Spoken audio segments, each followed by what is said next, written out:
মাথায় উঠে বসে আমরা তাকে মাথা থেকে মাটিতে ফেলে দিতে বিন্দুমাত্র দ্বিধা করব না।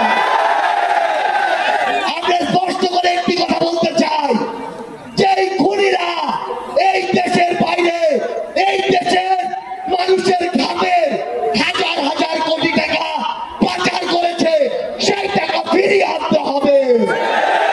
আমরা স্পষ্ট করে বলতে চাই, ওই গোপালগঞ্জে যে খুনির দোষররা এখনো ঘাপটি মেরে আছে তাদেরকে আইনের আওতায় বিচার করতে হবে।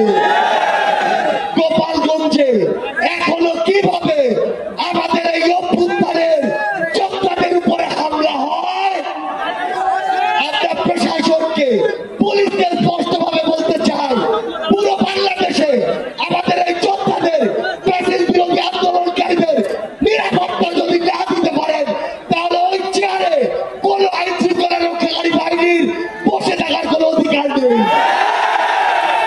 আমরা স্পষ্ট করে শুধু একটি কথাই বলতে চাই, আমরা এই অন্তর্বর্তীকালীন সরকারের কাছে আমরা এই গণহত্যার বিচার চাই। আমরা সিন্ডিকেট থেকে আমাদের মানুষের মুক্তি চাই। আমরা পাচারকৃত অর্থ ফেরত চাই। আমরা দ্রব্যমূল্য নিয়ন্ত্রণ করে মানুষের স্বস্তি চাই। আমরা আহত যোদ্ধাদের সুচিকিৎসা চাই।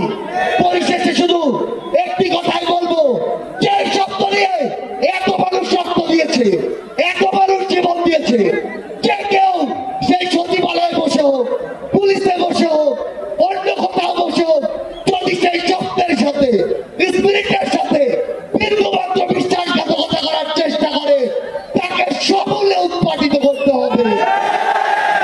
আমাদের আবারও দেখা হবে সংগ্রামের লড়াইয়ে অথবা রাজপথের বিজয়ে।